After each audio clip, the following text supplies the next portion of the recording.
The training deck hummed with the usual morning chaos. 50 cadets from 12 different species moved through their combat drills, their instructors barking orders in the standard tongue of the Galactic Defense Academy. Among them, barely visible between the towering forms of reptilian Krell and the four-armed Velphus, walked the smallest cadet anyone had seen in 3 decades. Emma Torres was 14 standard years old, young even by human standards, and absurdly young by the requirements that typically govern admission to the academy. She stood at 150 centimeters tall, with dark hair pulled back in a regulation braid and eyes that seemed too large for her narrow face. The other cadets gave her wide berth, not out of respect, but because no one quite knew what to make of her presence. The human beside her was another matter. Entirely. James Kane stood 2 full meters tall, built like the ancient warriors of Earth's bloodiest centuries. His shoulders were broad enough to block doorways, his hands large enough to palm a Krell's skull, and his eyes carried the cold calculation of someone who had seen combat and survived. At 26, he was older than most cadets, having spent 8 years in the Human Defense Corps before applying to the academy.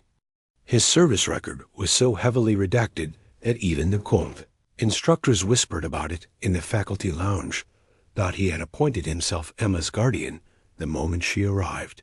And no one dared question it. The morning drill instructor, a grizzled Corthan with scales like burnished copper, slammed his staff against the deck. The sound echoed through the chamber, demanding silence. "Partner drills," he announced, his translator converting his guttural speech into something comprehensible. "You will face an opponent of equal mass class. Begin." The cadets scrambled to pair off. Emma stood alone as always. The mass classifications meant she should face another lightweight species, but none existed in this cohort. The Corthan instructor's eyes fell on her, and something like satisfaction crossed his reptilian features. "Torres," he called. "You will face Ven." A ripple of shock moved through the assembled cadets. Ven was a Krell warrior caste, nearly 3 meters of muscle and armored hide, with claws that could shred battle plating. He outmassed Emma by a factor of 7. James moved before anyone else could react. He stepped between Emma and the instructor, his posture deceptively relaxed, but his intent unmistakable. "Sir," he said, his voice carrying the dangerous courtesy of a man offering his only warning. "Mass classifications exist for a reason." The Corthan instructor's scales bristled. "Stand down, Kane. The girl needs to learn her limitations." "She knows her limitations," James replied. "You want to teach fear, not combat." The training deck had gone silent. Even the automated systems seemed to hold their breath. The instructor took a step forward, using his full height to loom over James. It was an intimidation tactic that worked on most species. James did not move. "You challenge my authority, cadet." "I challenge your judgment, sir." For a long moment, nothing moved. Then Emma's voice, thin but steady, broke the standoff. "I'll do it." James turned his head slightly, not enough to take his eyes off the instructor, but enough to see her. "No, I have to fight someone eventually." She lifted her chin, trying to project confidence she clearly did not feel. "It might as well be now." The Corthan instructor's laugh was harsh. "The child speaks sense. Stand aside, Kane." James did not move. His hands remained loose at his sides, but every cadet in the room recognized a fighter's readiness when they saw it. The air felt heavy, charged with the promise of violence. "She fights me first," James said quietly. "If she survives 3 minutes in the ring with me, then she faces Ven." The instructor's eyes narrowed. "That was not the drill. That is my condition." Another long pause. The instructor was trapped, and he knew it. If he pushed and James resisted, he would lose face. If he backed down, he lost face. But if he accepted the modification, he could claim pedagogical flexibility. 3 minutes, the Corthan finally agreed. When she fails, she faces Ven immediately after. James nodded once and turned to Emma. He gestured toward the sparring ring, and she walked ahead of him, her spine straight despite the tremor in her hands. The other cadets formed a circle around the ring. Bets were already being placed in the quiet clicks and whistles of various languages. No one gave Emma better than 30 seconds. James stepped into the ring and took a fighting stance, his movements economical and precise. Emma faced him, trying to mirror his posture with her much smaller frame. She looked like a child playing dress-up in an adult's uniform. "Hit me," James said.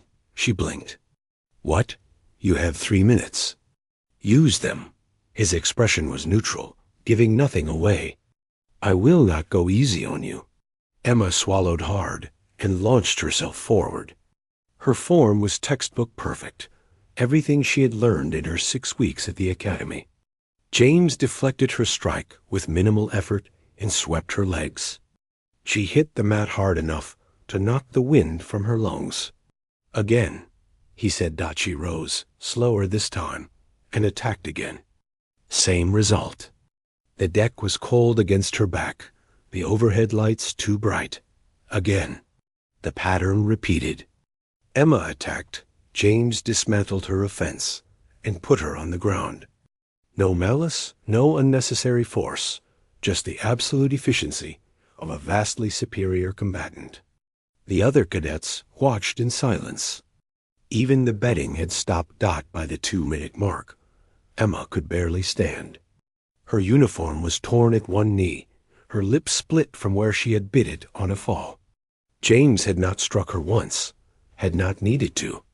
He simply existed as an immovable object, and she broke herself against him. She charged again, desperation replacing technique.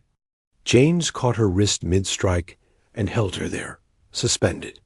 His grip was iron, inescapable. "Why do you keep getting up?" he asked, his voice pitched for her ears alone. Emma's eyes blazed despite the tears of frustration gathering there. "Because you told me to." Something shifted in James's expression. Not pity, but recognition. He released her wrist and stepped back. "Time," he announced, though at least 30 seconds remained. Emma swayed on her feet, confused. The instructor started to protest, but James cut him off. "She lasted 3 minutes," he said flatly. "She's done for today." The Corthan instructor's scales darkened with anger. "We had an agreement, Kane." "The agreement was 3 minutes with me." She completed it. James turned his back on the instructor, a calculated insult. "Anyone who wants to dispute, they can take it up with me personally." No one moved. James walked to Emma and offered his hand. She took it, letting him pull her from the ring. Her legs felt like water. The rest of the training day passed in a blur. Emma performed her other drills mechanically, her body moving through muscle memory, while her mind remained in that ring, feeling James's absolute control, understanding exactly how outmatched she had been. He had been teaching her, she realized. Every throw, every deflection had been precise enough that she could study it if she chose. That evening, in the cadet mess hall, Emma found James sitting alone at a table in the corner. She carried her tray over without asking permission and sat across from him. "Why did you stop?" she asked. He did not look up from his meal. "You proved your point." "What point?" "That you can take punishment and keep moving forward. That is 90% of combat." He finally met her eyes. "The other 10% is knowing when you are outmatched and adapting accordingly." Emma pushed food around her plate. "I would have lost to Ven." "Yes." His bluntness should have stung, but somehow it felt honest in a way nothing else at the academy had been. Emma appreciated that. "The instructor hates you now," she observed. James shrugged. "He hated me before." "Most of them do." "Because you are human?" "Because I am effective." He took a drink of water. "Humans make them nervous. We are adaptable, aggressive, and we do not respect hierarchies we do not believe are earned. Emma considered that. Is that why you protect me? Because I am human? No. He set his cup down with deliberate care. I protect you because you should not be here, and yet you are. Someone at command made a decision to allow a child into this program, which means they either see something in you worth developing, or they are conducting an experiment. Either way, you deserve the chance to prove yourself without being destroyed in the process. I am not a child, Emma said reflexively. James's expression softened slightly. You are 14. That is a child, by human standards, by any standard that matters. He leaned back in his chair. But you are here regardless, and that is the reality we must work within. Other cadets were watching them now, as they always did. The human apex predator and his unlikely ward. Stories had already started circulating through the academy. Some claimed James had lost a sister and saw Emma as a replacement. Others suggested darker motivations. The truth, Emma suspected, was simpler and stranger than any of the rumors. Why did you really come to the academy? She asked. Your service record could have earned you a commission anywhere. James was quiet for a long time. When he finally spoke, his voice carried weight that suggested experiences Emma could not yet imagine. Because I have spent 8 years learning how to kill efficiently. I wanted to learn if I could protect something instead. His eyes found hers. Turns out, his skills transfer reasonably well. Emma felt something shift in her understanding. James was not just a guardian or a soldier playing at being a cadet. He was someone trying to forge himself into something new, using whatever materials were available. She just happened to be part of that process. Thank you, she said quietly. For today. He nodded once, accepting her gratitude without diminishing it with false modesty. The weeks that followed established a new pattern. James continued to position himself between Emma and any threat, real or perceived. Instructors learned not to single her out for impossible tasks, unless they wanted to debate the pedantic details of academy. Regulations with a human who had apparently memorized all 7,000 pages of the manual. Other cadets learned that mocking Emma's size or age meant dealing with James's cold disapproval, which was somehow worse than open hostility. But he also pushed her relentlessly in private. Every evening, after official training ended, James dragged Emma to auxiliary gyms and ran her through drills designed for someone twice her mass. He taught her techniques that exploited speed over strength, precision over power. He showed her how humans had fought larger, stronger opponents throughout their violent history and survived through cunning and absolute ruthlessness. We are not the biggest, he told her during one particularly brutal session. We are not the strongest or the fastest, but we are the most stubborn, and stubbornness is its own kind of weapon. Emma absorbed these lessons like a sponge, her young mind adapting to concepts that would have broken older, more rigid thinkers. She learned to see combat not as a test of strength, but as a problem requiring creative solutions. She learned that surviving was sometimes more important than winning. 3 months into the term, during a field exercise on a hostile environment moon, Emma's squad encountered an unexpected threat. A nest of territorial predators, disturbed by the cadets' presence, attacked in a coordinated rush. The squad scattered, training breaking down in the face of genuine danger. Emma found herself cut off, cornered against a rock formation with 3 of the creatures advancing. They were all teeth and claws, designed by evolution for killing. Her weapon was designed for training, not actual combat. She was going to die.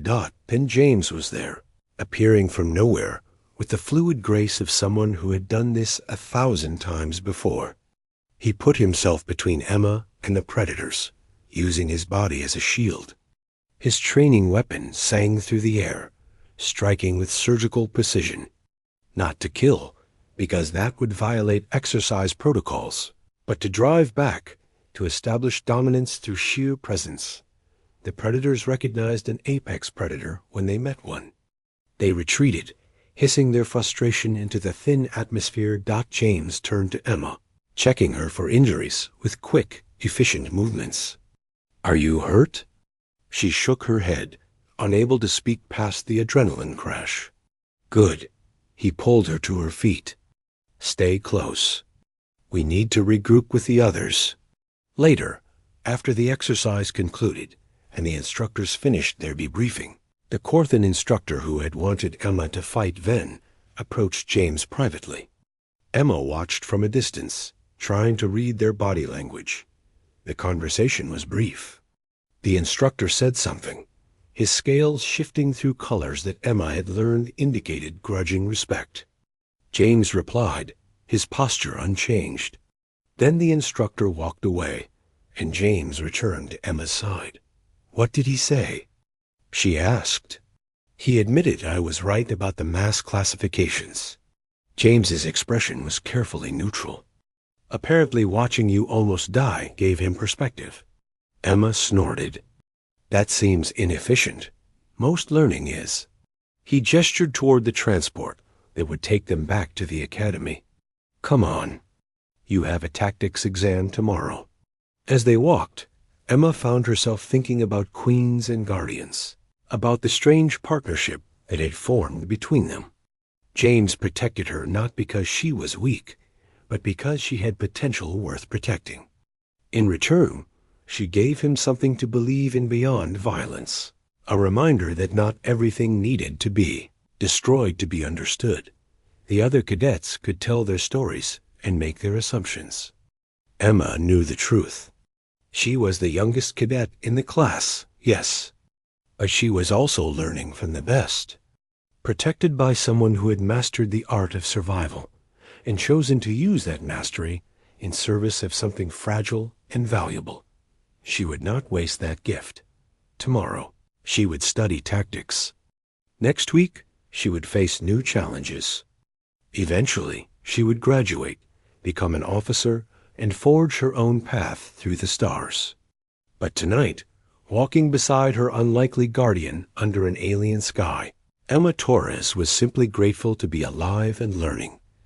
That, she decided, was enough.